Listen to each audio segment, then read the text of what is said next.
मित्रों, मैं आज फिर एक न्यू वीडियो की तरफ आप सभी को लेकर चल रहे हैं।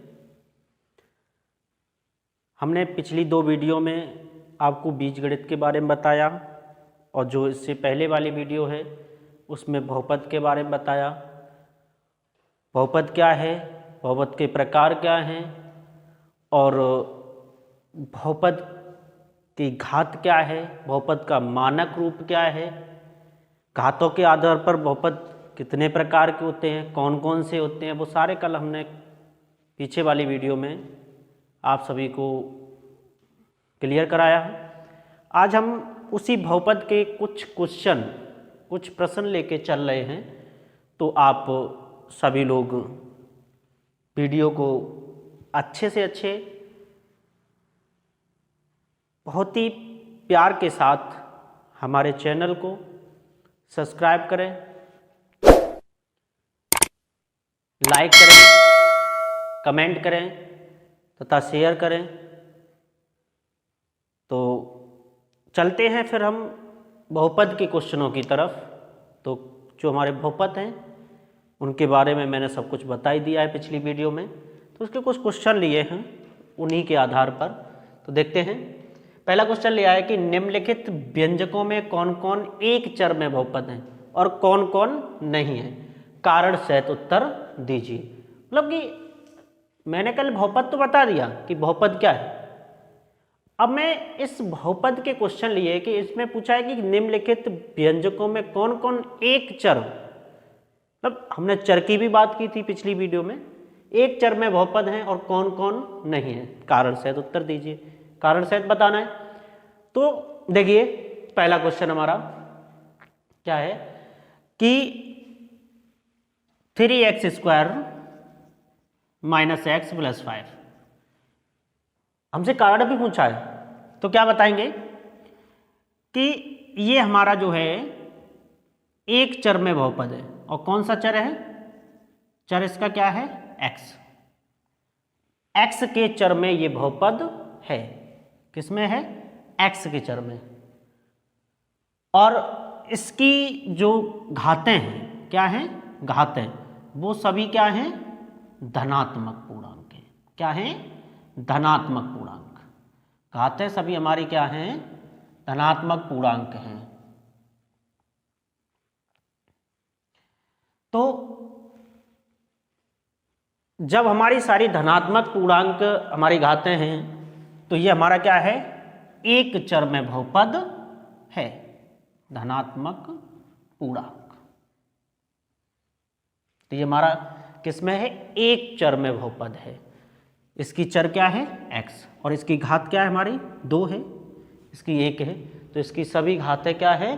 धनात्मक पूर्णांक है। जब कहीं पर भी धनात्मक पूर्णांक बोलता है और चर की जो घातें धनात्मक पूर्णांक में आती हैं तो वो हमारा बहुपद कहलाता है। अब क्वेश्चन ने हमसे एक कंडीशन लगाई थी कि व्यंजकों में कौन कौन एक चर में, सिर्फ एक चर की बात करें तो इसमें एक ही चर है, x या भी x। पूरा हमारा जो बहुपद दिया वो किसमें है? एक चर में है।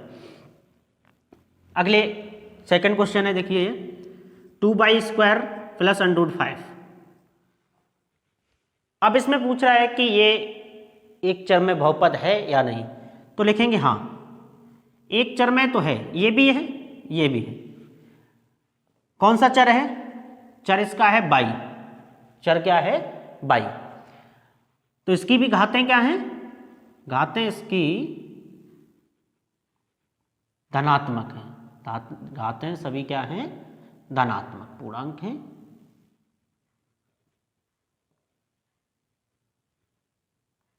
तो जब इसकी घातें धनात्मक पूर्णांक है तो ये भी हमारा एक क्या होगा? एक चर में बहुपद, क्योंकि इसकी घातें भी हमारी क्या हैं? सभी धनात्मक पूर्णांक हैं। तो ये हमारा एक बहुपद है। और किसमें? y के चर में। किसमें है? y के चर में। चलते हैं तीसरे क्वेश्चन की तरफ। अब दिया हमारा 5√t + t√7 दिया है, 5√t + t√7। अब इसमें भी बताना है कि ये बहुपद है या नहीं। तो इसमें लिखेंगे नहीं। क्यों? चर तो इसका एक ही है, चर तो इसका एक ही है, चर इसका है t, लेकिन इसका जो चर है वो t का पावर 1/2, मतलब अंडरूट में दिया हुआ है तो अंडरूट का मान क्या होता है 1/2, तो t की घात क्या है 1/2, जो एक धनात्मक पूर्णांक नहीं है, जो एक क्या है धनात्मक पूर्णांक नहीं है। जब धनात्मक पूर्णांक नहीं है तो ये बहुपद नहीं होगा, धनात्मक पूर्णांक नहीं है। जब ये नहीं है तो ये हमारा बहुपद नहीं होगा। ठीक है, समझ में आया होगा। आगे चलते हैं बेटा। नेक्स्ट क्वेश्चन है 3x + 5/x। इसमें बोल रहा है कि बहुपद है या नहीं? नहीं। क्यों नहीं है? क्योंकि चर तो इसमें क्या है, चर हमारा x है, लेकिन एक तो x की घात 1 है और एक हमारा x की घात क्या है -1। इस पे क्या है ये वाला, ये ऊपर जाएगा, किसका हो जाएगा -1, क्योंकि इस पे कोई घात नहीं है तो इसको हम ऊपर ले जाएंगे तो क्या हो जाएगा -1। एक घात होती है, नीचे प्लस की ऊपर जाएगी माइनस की है, तो ये भी कैसी है धनात्मक नहीं है, धनात्मक पूर्णांक नहीं है। समझ में आया होगा सभी के।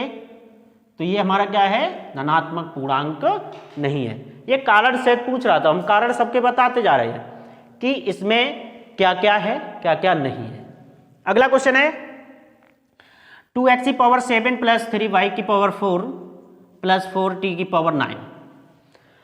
अब इसमें क्या है, ये बोल रहा है कि ये बहुपद है या नहीं, लेकिन बहुपद तो है, ये बहुपद तो है, लेकिन बहुपद है, लेकिन इसमें क्या है कि क्वेश्चन कह रहा था एक चर में बहुपद, तो एक चर में बहुपद नहीं है, एक चर में बहुपद, एक चर में बहुपद नहीं है।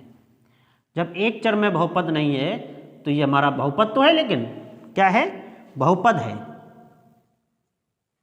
बहुपद है, पर हमारा क्या है x भी है y भी t है, मतलब अलग अलग चर में बहुपद दिया हुआ है। बहुपद है लेकिन एक चर में बहुपद नहीं है, एक चर में बहुपद नहीं है। तो ये था हमारा पहला क्वेश्चन। इस प्रकार से कई क्वेश्चन हो सकते हैं, तो सबके समझ में आ चुका होगा कि हमारे जो भी क्वेश्चन दिया है कि एक चर में बहुपद कौन कौन से हैं, तो मैंने बता दिए, उनके कारण भी लिखा दिए कि इनकी घातें क्या हैं धनात्मक पूर्णांक। अगर घातें धनात्मक पूर्णांक हैं तो वो हमारा क्वेश्चन एक चर बहुपद में होगा और बहुपद है। ये सभी मैंने तुम्हें विस्तार से बता दिए। इसके बाद चलते हैं अगले क्वेश्चन की तरफ। देखिए नेक्स्ट क्वेश्चन क्या है बेटा, इसमें मैंने तुम्हें सारा बहुपद के बारे में बता दिया, कौन कौन से बहुपद हैं कौन कौन से नहीं। अब हम बात कर लें अगले क्वेश्चन की तरफ। तो देखिए अगला क्वेश्चन क्या है कि अगला क्वेश्चन है हमारा बहुपदों के गुणांक के बारे में बात करेंगे। किसके? बहुपदों के गुणांक। गुणांक क्या है? चलिए, हमारे बहुपद में किसी का भी गुणांक पूछ सकता है, कोई सा भी बहुपद दिया हो उसमें किसी भी बहुपद का किसी भी चर का गुणांक पूछ सकता है। तो देखिए जैसे क्वेश्चन हमारा है 3x² + 4x - 5 में x² का गुणांक, में x² का गुणांक। अब x² का गुणांक बताएंगे बेटा। देखिए x² हमारा ये है, x² का गुणांक क्या हो जाएगा, x² का गुणांक क्या होगा 3, क्या होगा 3। आंसर सिंपल सा है। इसमें अगर हमारा x² का गुणांक पूछ रहा है तो 3 है। अगर यहीं पर पूछता हमसे x का गुणांक, क्या पूछता x का गुणांक, तो x का गुणांक क्या हो जाता 4, क्या हो जाता 4। ठीक है, समझ में आ रहा होगा। जिसका गुणांक, जिस चर का भी हमसे गुणांक पूछेगा उसका अचर पद, उसका क्या कहलाता है गुणांक कहलाता है। तो देखिए x² का पूछा तो 3 बता दिया, x का पूछा तो 4 बता दिया। ठीक है, कोई दिक्कत? इस प्रकार से कई क्वेश्चन सारे हो सकते हैं। हमारा जैसे एक क्वेश्चन और है, जैसे π/2 x² + 7x + 3 में x² का गुणांक, तो x² का गुणांक क्या हो जाएगा, इसमें x² का गुणांक हो जाएगा क्या π/2, क्या हो जाएगा π/2, क्योंकि ये x² का गुणांक क्या है π/2। ठीक है, यहां तक क्लियर। आगे चलते हैं अब ये हमारी बात किसकी, बहुपदों के गुणांक की। सारे क्वेश्चन कंप्लीट होते चल रहे होंगे, एक बेसिक टॉपिक है ये सारे, और बेसिक टॉपिक के अनुसार कल जो टॉपिक मैंने कराया उसी के एग्जाम्पल चल रहे हैं। तो आगे चलते हैं। अब बहुपद के हम घात के बारे में बात करेंगे, और कल भी मैंने समझाया था घात क्या होती है।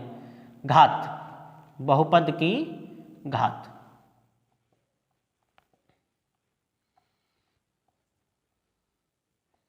तो देखिए बहुपद की घात बताइए, बहुपद की घात कैसे बताएंगे, ध्यान देना। तो इसमें क्या है, जैसे क्वेश्चन हमारा एक ले लिया मैंने, 5x³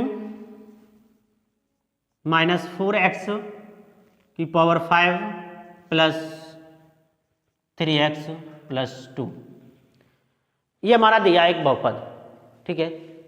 अब इस बहुपद में क्या बतानी है, घात। मैंने कल भी बताया था बहुपद की अगर घात पूछता है तो बहुपद की घात के लिए क्या करते हैं, उस बहुपद में चर की सबसे अधिक घात, जो सबसे ज्यादा घात हो, वही हमारी क्या कहलाती है, बहुपद की घात कहलाती है। देखिए तो इसकी घात बराबर क्या हो जाएगा बेटा, घात बराबर हो जाएगा 5। कितना हो जाएगा, 5, क्योंकि सबसे ज्यादा घात क्या है हमारी, 5 है इसमें, तो इसकी घात क्या हो जाएगी, 5 हो जाएगी, ठीक है। समझ में आ गया होगा।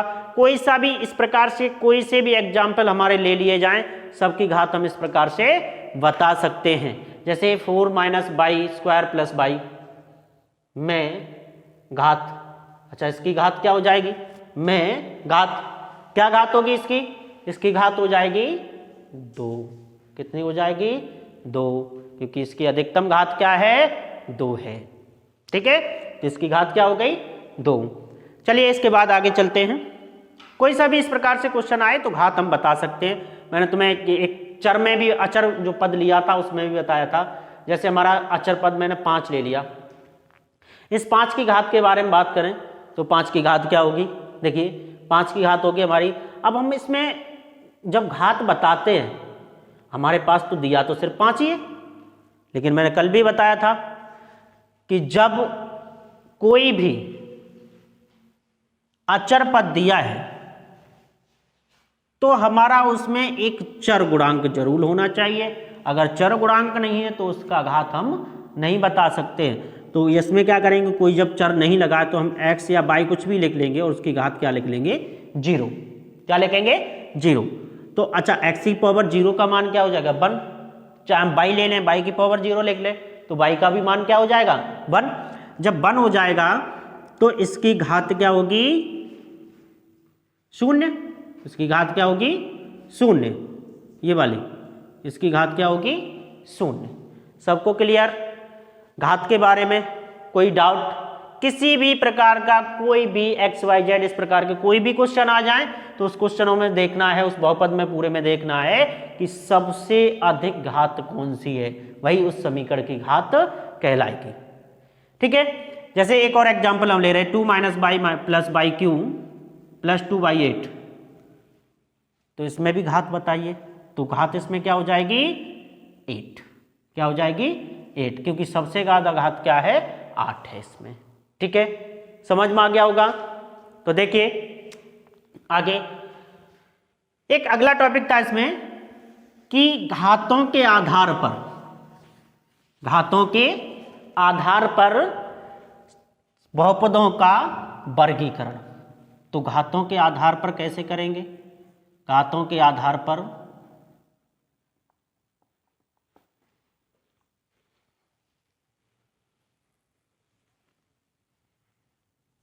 बहुपद निम्न प्रकार होते हैं। देखिए निम्न प्रकार हैं कौन कौन से, जैसे मैंने कल भी पिछली वाली वीडियो में बताया था कि रैखिक बहुपद, द्विघात बहुपद, त्रिघात बहुपद। तो इसमें क्या है, रैखिक बहुपद की बात करें पहले हम, तो रैखिक बहुपद के एग्जाम्पल हम ले रहे हैं।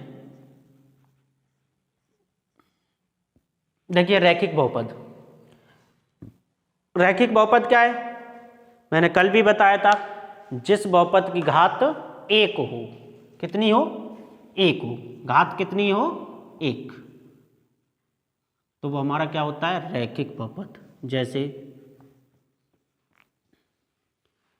2x प्लस 3, तो ये हमारा कैसा है, रैखिक बहुपद है। क्या है, रैखिक बहुपद। ठीक है, यानी कि जिसकी घात क्या है, चर की घात क्या होनी चाहिए, चर की घात हमारी होनी चाहिए 1। अगर चर की घात 1 है तो वो हमारा क्या कहलाएगा, रैखिक बहुपद कहलाएगा। और भी क्वेश्चन है, जैसे x² प्लस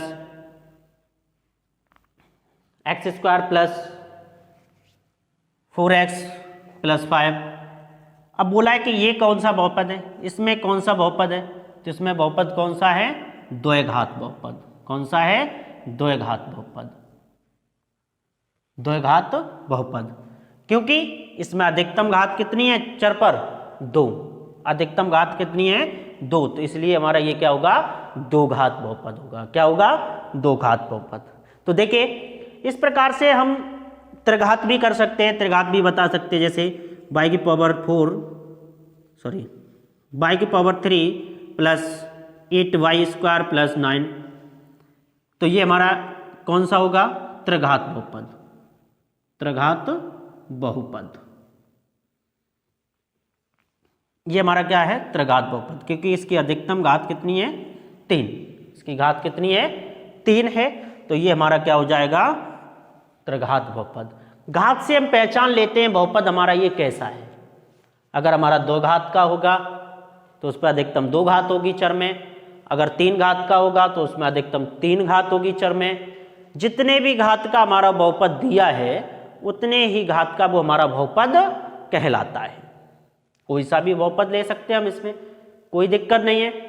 ठीक है, अब थोड़ा सा हमने कल ये भी बताए थे कि बहुपद एक पदीय, दो पदीय, त्रिपदीय, ये सबको बता दिए, हमने कल ही बता दिए थे कि एक पदीय क्या होता है, दो पदीय क्या, त्रिपदीय, बहुपदीय।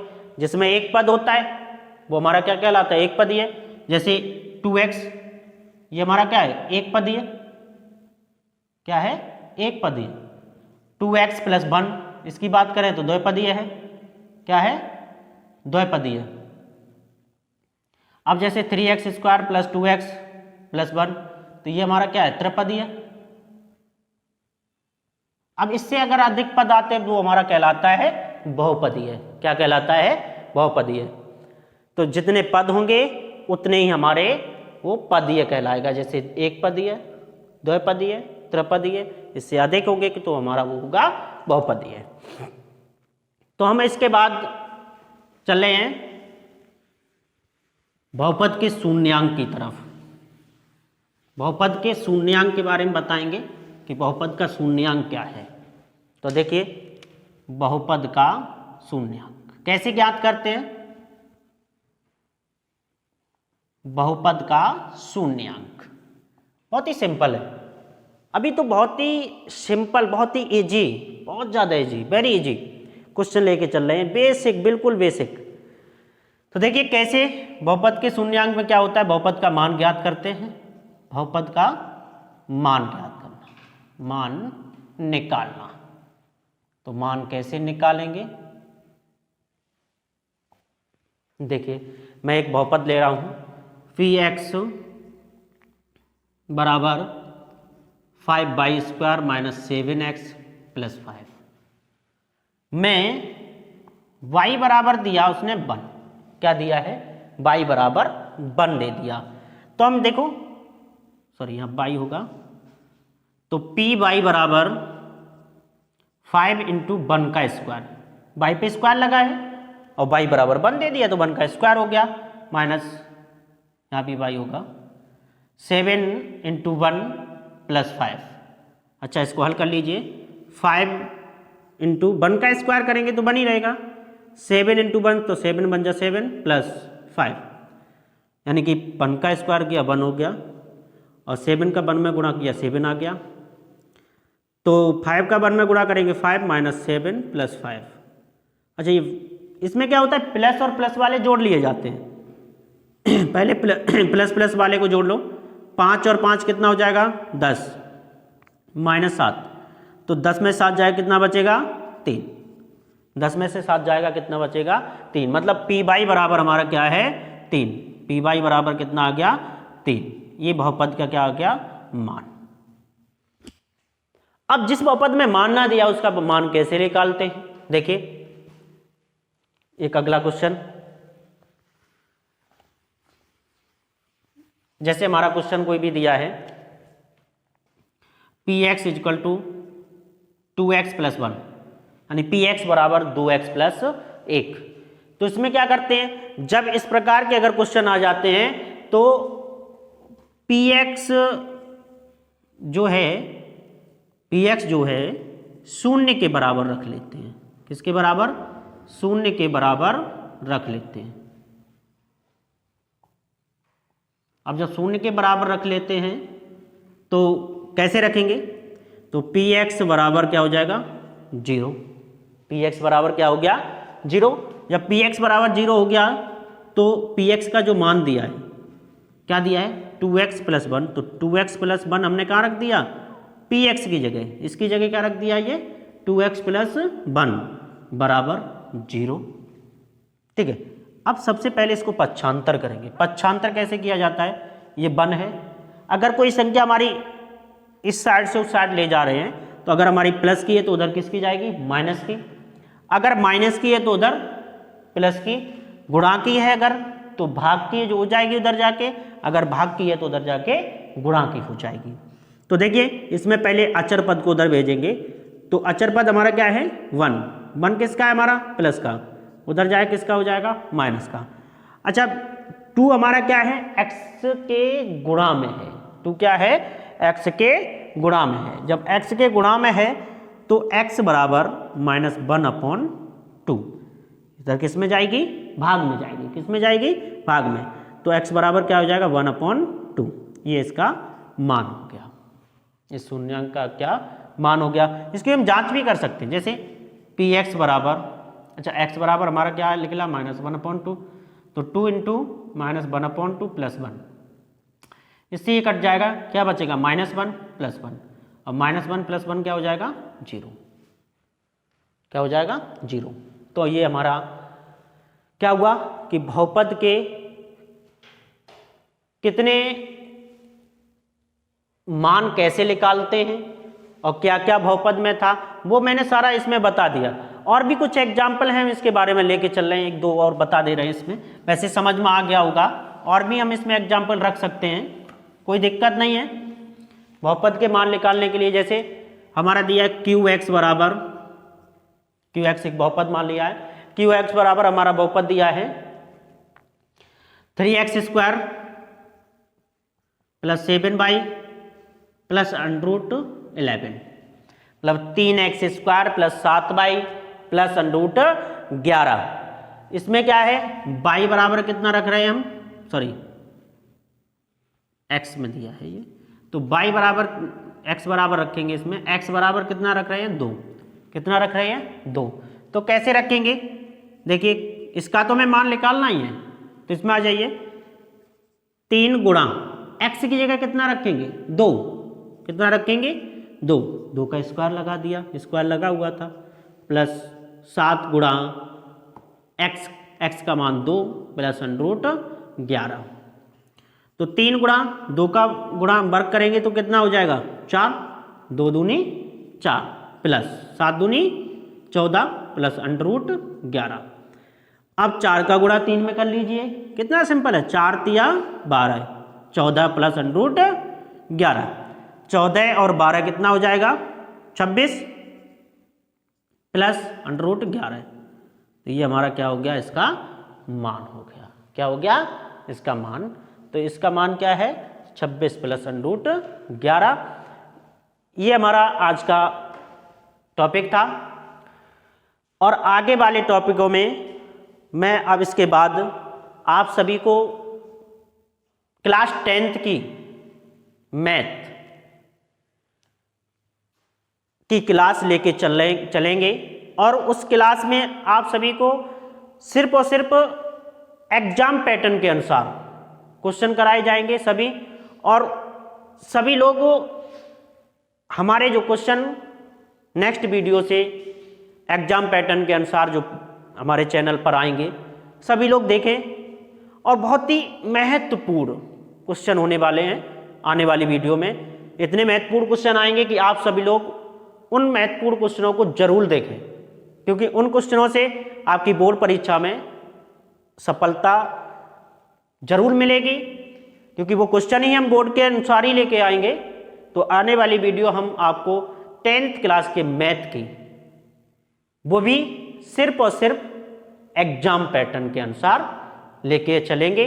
उसमें हमें साइंस की भी वीडियो आएगी, वो भी हमारी किसके टाइप में आएगी, एग्जाम पैटर्न के अनुसार। वही इंपॉर्टेंट क्वेश्चन होंगे जो हमारे एग्जाम में आएंगे, उन्हीं क्वेश्चनों को हम कराएंगे।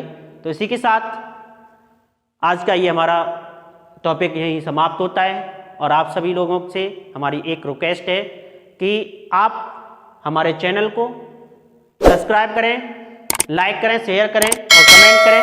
ऐसी प्यार देते रहिए और हम आपको आगे परीक्षा की दृष्टि से आने वाले सारे क्वेश्चन कराते रहेंगे।